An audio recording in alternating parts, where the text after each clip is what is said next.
আল্লাহ আল্লাহদের সোহবত ছাড়া এই দিলের মধ্যে আল্লাহ পাকের মহব্বত আসতেছে না। পরিষ্কার পরিচ্ছন্ন নির্মল আত্মার অধিকারী হইতে হয়। এই জন্য আল্লাহ পাক আরেক আয়াতে বলতেছেন, ইয়াউমা লা ইয়ানফাউ মালু ওয়ালা বানুন ইল্লা মান আতাল্লাহা বিকলবিন সালিম। সূরাতুশ শুআরার 88 নম্বর আয়াতে আল্লাহ পাক বলেন, ইয়াউমা লা ইয়ানফাউ মালু ওয়ালা বানুন, ও আমার বান্দা বান্দীরা জানিয়ে রাখো, সেই দিন মানে কিয়ামতের দিন তোমাদের সন্তানাদি, অনেকের 8টা-10টা সন্তান থাকে, তোমাদের সন্তানাদির প্রভাব কোনো কাজে আসবে না, তোমার সন্তানাদি কোনো উপকার আসবে না। আমি আল্লাহর আযাব থেকে বাঁচানোর ব্যাপারে তোমাদের সন্তান কোনো ভূমিকা রাখবে না, তোমাকে কোনো বাঁচাইতে পারবে না।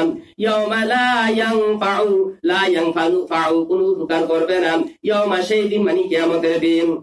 ইয়াউমা লা ইয়ানফাউ মালু ওয়ালা বানুন, মাল মানে সম্পদ, মাল মানে সম্পদ, মাল মানে টাকা, মাল দিয়া এখানে ব্যবসার টাকা, মাল দিয়া চাকরির টাকা, মাল দিয়া ব্যবসা বাণিজ্য, চাকরি বাকরি, মিল, ফ্যাক্টরি, কল কারখানা, যেই মাধ্যমে টাকা অর্জন করা হয়, দুনিয়া অর্জন করা হয়, সেইটাকে মাল বুঝায়।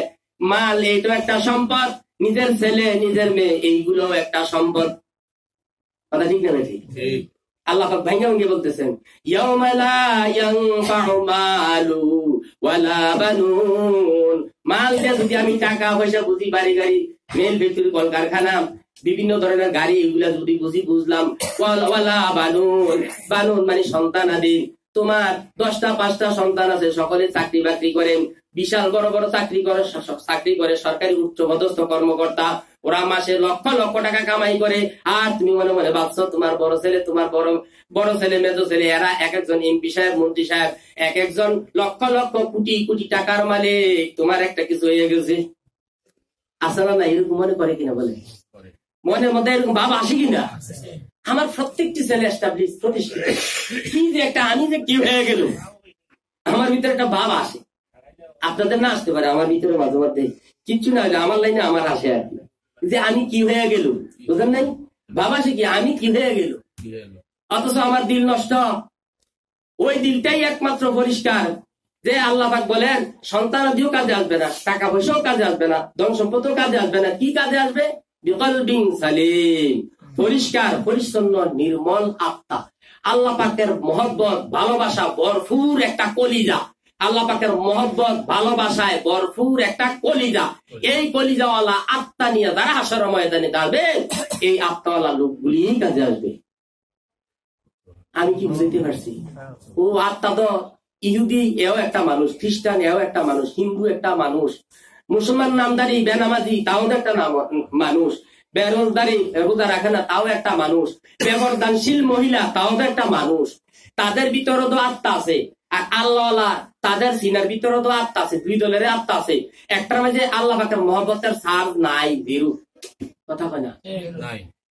একটা সিনার ভিতরে আল্লাহ পাকের মহব্বতের সার, ও মোবাইলের চার্জ হলে বুঝি ভালো। আচ্ছা বলে কোন ব্যাটারি, মোবাইলের 2টা ব্যাটারি আপনার সামনে আমার সামনে উপস্থাপন করলো, একটার মাঝে টোটালি চার্জ নাই, আরেকটার মাঝে চার্জে ভরপুর।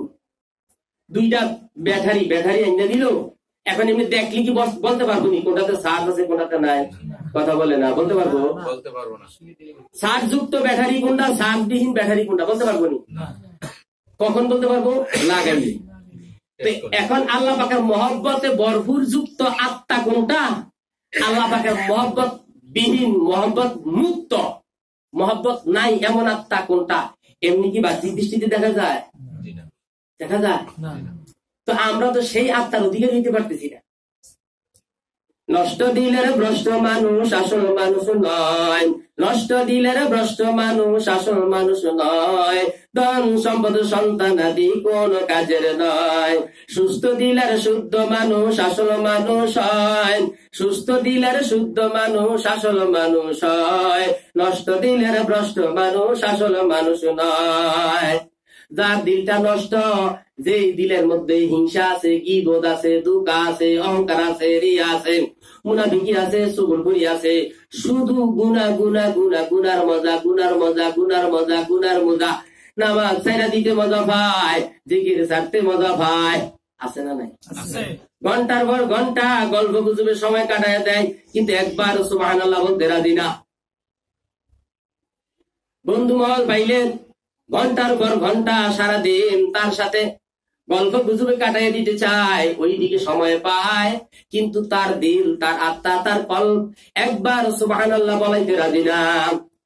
আহা, তাইলে এই যেই অন্তরটা আল্লাহ পাকের কোন বিধান, নবীজির কোন বিধান, এই কোন সুন্নত, নবীজির হুকুম হাকাম পালন করার জন্য প্রস্তুত না, এই দিলটাই নষ্ট। বলেন এই দিলটা কি? এখন যার দিল নষ্ট তার তো সবই নষ্ট। যার দিল নষ্ট তার কি দুনিয়াও নষ্ট, আখিরাতও নষ্ট। লোকটা আছে পথভ্রষ্ট। বলেন, যার দিল নষ্ট তার দুনিয়াও নষ্ট, আখিরাতও নষ্ট। কিছুদিন আগে আমাদের এই ঢাকা ফরিদাবাদ মাদ্রাসা আল্লামা মুফতি আবু সাইদ সাহেব, তিনি মসজিদেই, আজকে সুদুনপুর মসজিদেই তিনি বয়ান করছিলেন। আমি ওনার এই ব্যাখ্যা শুনে আশ্চর্য হয়ে গেলাম।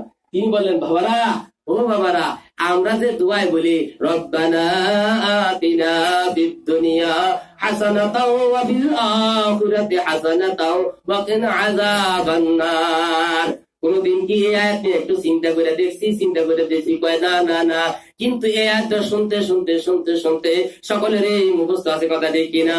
ও এই আয়াতের ব্যাখ্যা এত সুন্দর লাগলো, এত চমৎকার লাগলো, আমি আপনাদের সম্মুখে সুন্দরভাবে উপস্থাপন করতে পারবো না। তিনি বলতেছিলেন, রব্বানা, বান্দা যখন আল্লাহর কাছে বলে, হে আমার রব, হে আমার পালন কর্তা, হে আমার রিজিক দাতা, ও আমার মাওলা, ও আমার রিজিক দাতা, ও আমার পালন কর্তা, রব্বানা আতিনা, তুমি আমাকে দান, আমাদেরকে দান করো, আমাদেরকে দান করো, আমাদেরকে দান করো। কি দান করো? ফিদ দুনিয়া হাসানাতাও, দুনিয়ার ভিতরে হাসানা, হাসানা মানে মঙ্গল, মঙ্গল, মঙ্গল, মঙ্গল, ভালো দান করো। তো এটা তো আমরাও একবার শিশুবেলা থেকে আমরাও আলেম ওলামার সাথে দোয়া করেছি, কিন্তু কোনদিন ব্যাখ্যাটা আসলে এরকম সুন্দর করে শুনি নাই। হুজুর বলতেছেন, আল্লাহর কাছে যে দরখাস্ত করতেছি, আল্লাহ আমাকে দুনিয়াতে মঙ্গল দেন। মঙ্গল কি? দুনিয়া, দুনিয়া কি মানে মধ্যে দুনিয়া, দুনিয়ার ভিতরে মঙ্গল দেন।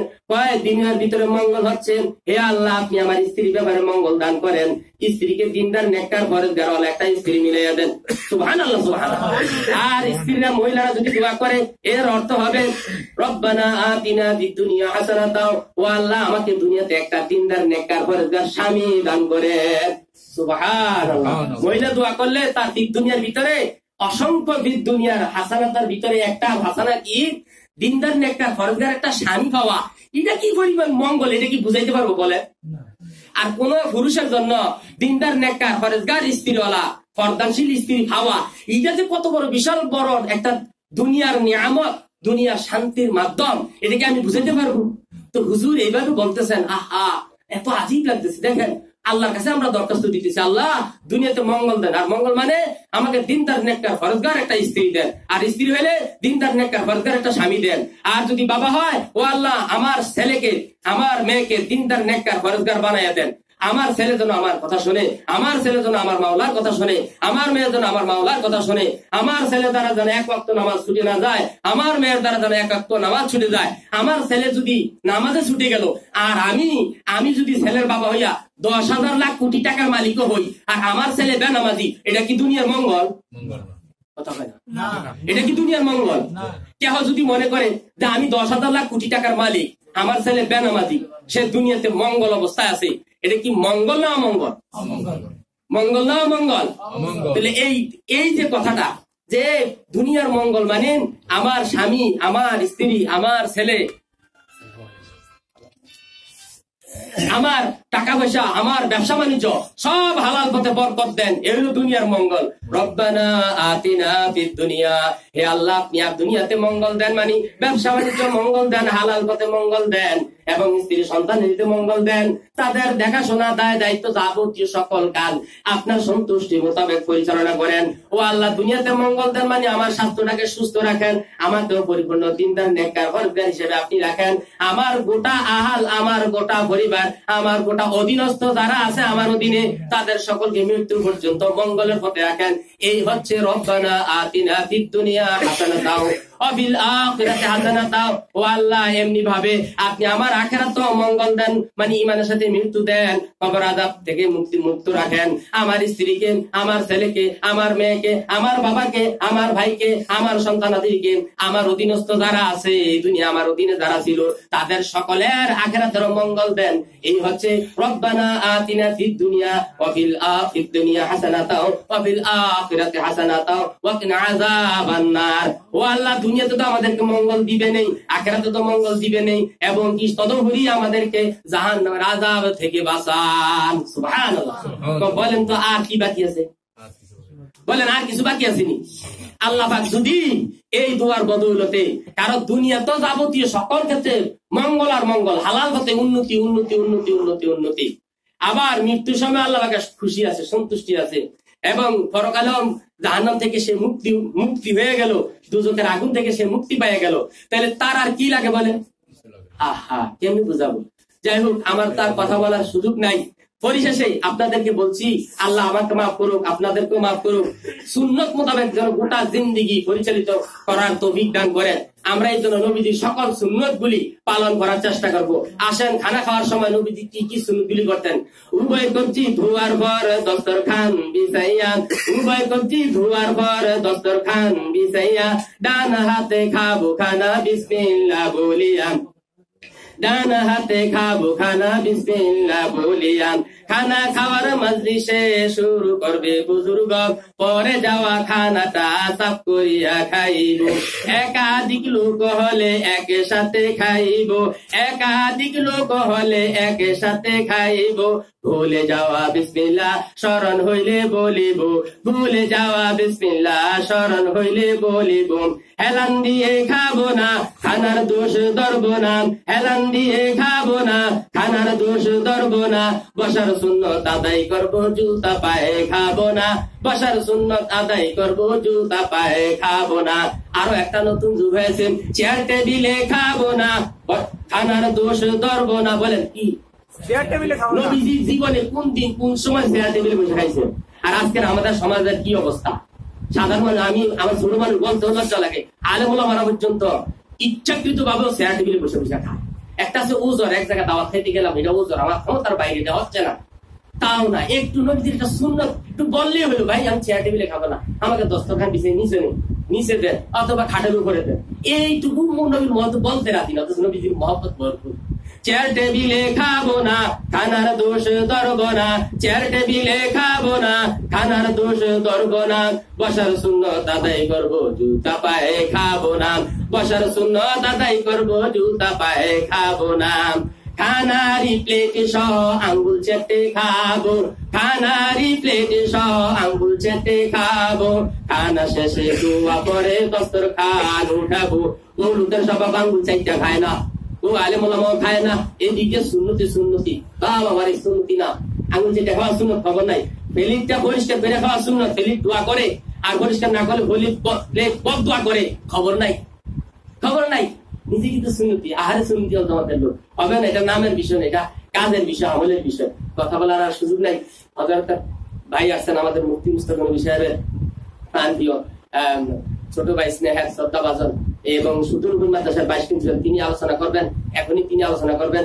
আর আপনাদের মা বোনদের উদ্দেশ্যে বলছি, হযরতের দিক নির্দেশনায়, হযরতের পরামর্শেই শয়তানদের জিকির যেন পশ্চিম কালেও আমাদের না ছুটে যায়। হযরতের তামান্না হচ্ছে প্রতিটি মুসলমান ভাই বোন, মা বাবা, প্রত্যেকটি মুসলমান নরনারীর দিলের ভিতরে, কলবের ভিতরে, কলিজার ভিতরে আল্লাহ পাকের মহব্বত, শয়তানদের মহব্বত এমন ভাবে যেন গেঁথে যায়, এই কালিমার শয়তানদের বীজ যেন প্রতিটি মুসলমানের নরনারীর ভিতরে এসে যায়।